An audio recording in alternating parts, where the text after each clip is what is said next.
أمر الله به أن يوصل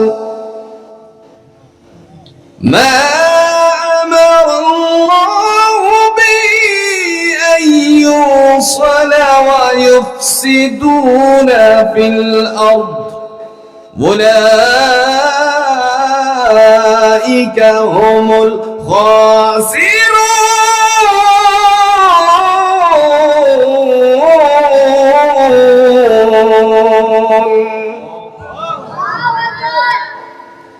মহান আল্লাহ রাব্বুল আলামিন ডেকে বলেন, এই আয়াতে তিন শ্রেণীর মানুষকে বোঝানো হয়েছে, তারা হলো ক্ষতিগ্রস্ত। প্রথম নাম্বার, আল্লাযীনা ইয়ানকুদুনা আহদাল্লাহি মিন বা'দি মিসাকি, যারা অঙ্গীকার করার পরে অঙ্গীকার ভঙ্গ করেছে, অঙ্গীকার ভঙ্গকারীরা হলো ক্ষতিগ্রস্ত। প্রশ্ন হলো, কেমন অঙ্গীকার? আমরা আল্লাহ পাক রব্বুল আলামিনের কাছে অঙ্গীকার করেছিলাম, তিনি বলছিলেন আলাস্তু বিরাব্বিকুম, আমি কি তোমাদের প্রতিপালক নয়? সেদিন আমরা এক বাক্যে জবান খুলে বলেছিলাম, জবানটা খুলে বলেছিলাম ক্বালু বালা, অবশ্যই তুমি আমাদের রব। জুড়ে বলেন ঠিক কিনা? কিন্তু দুনিয়ায় আসার পরে আমরা ব্যক্তিদের পূজার মধ্যে লিপ্ত হয়ে গেছি, মানুষ পূজারীর মধ্যে লিপ্ত হয়ে গেছি। এরকম মানুষ আছে কিনা? আসছে কোন আসেনি? দলের স্বার্থে, দলের কারণে সত্য কথা বলে নাই, এরকম মানুষ জুড়ে কণ্ঠ বাংলার জমিনে আছে কিনা? দল তাকে বহিষ্কার করে দিবে, সত্যটা দেখেও সে কিছু বলল না, যার কারণে তার পা চাটা শুরু করেছে। নানা ধরনের কিছু অর্জন করার জন্য সে এই জায়গাটার মধ্যে আল্লাহকে ভুলে গেছে। মানুষকে সেজদা দিতে শুরু করেছে। এরকম মানুষ আসেনি? দেখেছেন কখনো? আবার দেখা গেল কবর পূজা শুরু হয়েছে, মানুষ আল্লাহকে বাদ দিয়ে তারপরে ব্যক্তিদের অনুসরণ করতে শুরু করেছে। এরকম ব্যক্তিবর্গরা আছে কিনা? যারা হচ্ছে ফ্যাসিস্টবাদী, যারা হলো দুনিয়ার জমিনে মানুষকে বিপদগামী করার মানুষ, ওই মানুষগুলোর পূজা শুরু করেছে। শুধু তাই নয়, দরবারে পীর সাহেবের পায়ে সেজদা মারে, এরকম মানুষ বাংলার জমিনে জুড়ে বলুন তো আছে কিনা? অঙ্গীকার করা হয়েছিল আমি তোমাদের রব নয়, সেদিন বলছিলাম আমরা অবশ্যই তুমি আমাদের রব, আমাদের প্রতিপালক। আল্লাহ বলেন, এবার আপনারা বলুন তো আল্লাহ কয়? আমার কথা বুঝতেছেন? কথা বুঝেন না মনে হয় না? কথা বুঝাইতে পারতেছি কিনা জানি না, তো আওয়াজ দিলে আনা বুঝবো যে আপনারা আমার কথা বলছেন। আল্লাহ কয়? আর একটু জোরে এখন আল্লাহ কয়? দলিল আছে আপনাদের কাছে? আল্লাহ যে এক, এই কথার দলিল আছে? জোরে কোন দলিল আছে? আছে দলিল। আল্লাহ পাক সূরাতুল বাকারায় পেশ করছেন, ওয়া ইলাহুকুম ইলাহুম ওয়াহিদ লা ইলাহা ইল্লা হুয়ার রাহমানুর রাহিম।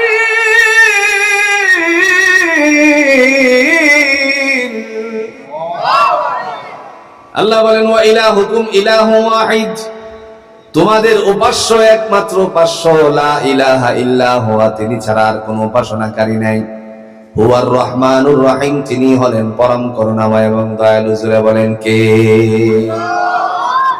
দয়ালু যেহেতু আল্লাহ, সেই আল্লাহ পাক রব্বুল আলামিন ডেকে বলছেন, আল্লাযীনা ইয়ানকুযুনা আহদাল্লাহি মিন বা'দি মিসাকি, অঙ্গীকার করার পরে যারা অঙ্গীকার ভঙ্গ করেছিলেন এরা হলো ক্ষতিগ্রস্ত। অঙ্গীকার আমরা আল্লাহর কাছে করেছিলাম, আল্লাহ তুমি রব, তুমি ছাড়া আর কোনো মালিক নাই, তোমার সাথে আর কোনো সমকক্ষ নাই, তুমি হচ্ছে অদ্বিতীয়। যার কারণে আল্লাহ পাক রব্বুল আলামিন আমাদেরকে একটা সূরার দ্বারা শিক্ষা দিলেন, যেই সূরাটা বাস্তব জীবনে আমল করলে পরে রাতের বেলায় ঘুমানোর পূর্বে কোনো মানুষ যদি 3 বার তেলাওয়াত করে, আল্লাহ তার আমলনামার মধ্যে 1 খতম কোরআনের সওয়াব উঠিয়ে দেন। ব্যস্ত জীবনে নামাজের মধ্যে সেই সূরাটা পড়ে, তার নাম হলো সূরাতুল ইখলাস। আসেনি? কুল হুয়াল্লাহু আহাদ, নবী আমার, আপনি বলুন আমি আল্লাহ এক। কোরআনের ছোট্ট সূরার ভিতরে আমরা শুনেছি, আমরা নামাজে পড়েছি, আপনাদের এই যে সুন্দর তাহফিজুল কোরআন নুরানি ও কিন্ডারগার্টেন মাদ্রাসা, এই মাদ্রাসার ছোট্ট বাচ্চারা আপনাদের সামনে তেলাওয়াত করে শোনাতে পারবে। ঘরে ঘরে আমার মা বোনেরা শোনায় আল্লাহ এক, অদ্বিতীয়, তার সাথে কোনো শরীক নাই। সুতরাং তার সাথে শরীক করলে পরে সমস্ত অপরাধ আল্লাহ মাফ করবে, কিন্তু শিরকের গুনাহ জোরে কোন মাফ করবে না কে? দলিল আছে?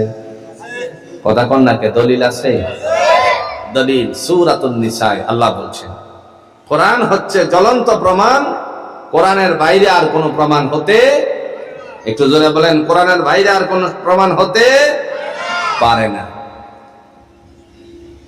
ইন্নাল্লাহা লা ইয়াগফিরু আন ইউশরাকা বিহি ওয়া ইয়াগফিরু মা দুনা যালিকা লিমান ইয়াশা ومن يشرك بالله فقد افترى إثما عظيما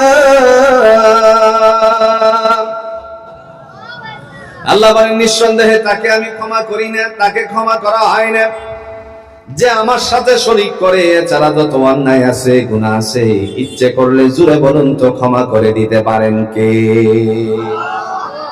কত বাবা আমরা লক্ষ্য করেছি, কিন্তু সব যখন শেষ হয়ে গেল, জীবনে জীবদ্দশায় সে কাপড় পরলো না, ওইগুলোর মধ্যে জুড়ে বলুন তো পয়সা করি মানুষ দেয় কি দেয় না? জীবনে কোনোদিন কাপড়ই পরে নেই। নাম ছিল ল্যাংটা বাবা। নাম কি ছিল? ওই বাবার দরবারের পয়সার কোনো অভাব নেই। আর যদি বলা হয় তুমি মান্নত করতে গিয়ে যে এত বড় ছাগলটা নিয়ে গেলা, এত বড় খাসিটা নিয়ে গেলা, শুনেছি তুমি ইমাম সাহেবের বেতন দাও না আজকে 4 মাস যাবত, এরকম মানুষ আছে কিনা কোন? আপনাদের জামালপুর সদরে না থাকতে পারে, কিন্তু বাংলার প্রত্যন্ত অঞ্চলে জুড়ে বলুন তো এমন মানুষ আছে কিনা? আবার দেখুন যে আপনারা হুজুরের ঘটনা যদি এরকম ঘটে, মনে মনে চিন্তা করেন হুজুর নেটে কয়ে দিছে, সব বনাশ হয়ে যাবে।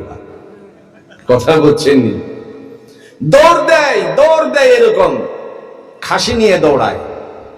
অথচ আল্লাহ বলছেন জগতের মানুষেরা শোনো, আমার সাথে কাহারও কোনো সমকক্ষ নাই। দলিল আছে না? দলিল আছে না বলেন?